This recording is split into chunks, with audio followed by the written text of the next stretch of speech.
For more on the Fed, I want to bring in our next guest. Brian Deese is former director of the National Economic Council under President Biden. He's now an MIT Innovation Fellow. Brian, let's talk about the Fed, but also and the economy, and let's talk about the politics of it, if you will. First, let's go to the Jay Powell of it. What do you anticipate and expect? And if you could sort of take us into the mind, given all the conversations you've had with him over the years, of what you think he's thinking right now. Look, I expect the principal mantra that will come out of the Fed and that is in Chair Powell's mind today is patience. He and I think is going to want to signal a ongoing willingness to do what it takes to see through this transition and to not really move, not appreciably move in any way. I think that the issue in practice is you're seeing the market increasingly absorb these largely positive data on inflation, positive data on labor market resilience, and start to make its own judgments about 2024. But I think for the purposes of this meeting and for communicating, I anticipate a somewhat stoic effort to try to stay where they are, and reinforce this notion of patience. Brian, do you think that the Fed and Jay Powell think about, consider the price of financing our debt and deficit, meaning at these rates, obviously, an increasing portion of the tax base, the revenue is being used effectively to pay interest. It's going at some point to become a demonstrable problem if it isn't a problem yet.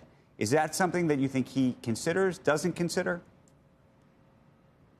Look, I think that their focus is squarely on the price stability mandate and the employment mandate. And so I think their near-term focus is on trying to understand and interpret where the inflation data is going based on what we're seeing and what we know. And frankly, I think on that front, the data has been improbably good. We have seen all of the requisite elements of a soft landing come together, not in some future date, but in terms of what we're actually experiencing in the economy right now.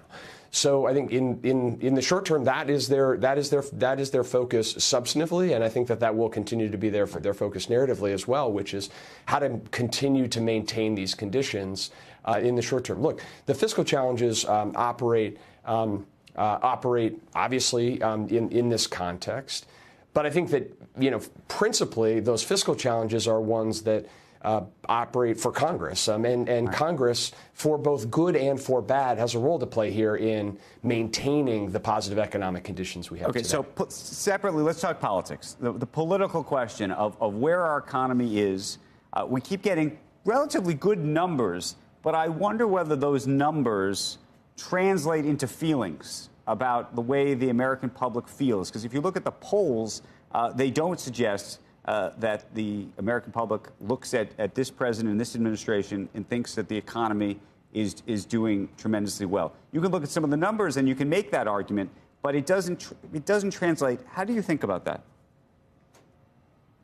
Well, look, it's an important question, but before we get to the politics, it is important to reinforce the substance here, which is there has been this view, and a lot of people have put a lot of money behind it, that there is an inevitable recession call in the economy.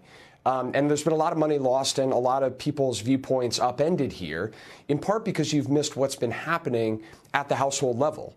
And this connects to the politics, which is, over the last year, it's striking. We've seen a almost 30% increase in real personal savings. So this notion that the American consumer was just going to run out of steam eventually, and we just needed to see and track when it would run out of steam, missed the reality that over the past year, household balance sheets have actually been strengthened because real wages have turned positive. Now, that goes to the politics. People are obviously expressing their sentiment today, and I think it reflects the reality that we've had an enormous inflation shock, a historic inflation shock in the economy. And that is going to take time to work through. There is evidence and there's research that suggests that that shock has to subside and get through the system.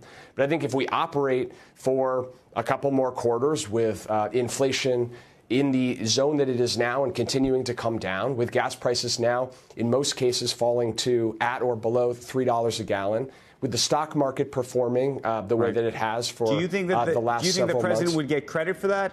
I mean, it's funny. The presidents historically, when prices go up, when you look at the gas pump and you pass an Exxon Mobil station and you see the price up, people blame the president typically. When the price comes down, do they say, "Oh, I'm going to applaud this," or no? Well, look, having been in the White House and navigated through the period in the wake of Russia's invasion of Ukraine, when the price of gas went up and hit $5 a gallon, I'm very sensitive and aware of exactly the dynamic that you're describing. Look, I think overall we know two things. One is perceptions of the economy have gotten increasingly polarized along political lines. And so when you look at that polling around sentiment in the economy, one of the things that it reflects is that increasing polarization that we're seeing everywhere and we see reflected in that data.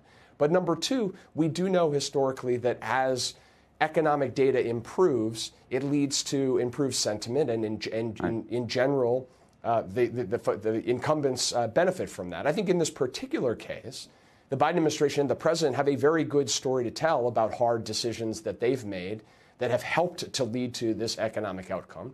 But I also think that we're going to need to continue to sustain this period of real wage growth and moderating inflation for a period of time so that people actually believe and reflect and start to rely on it in their lives.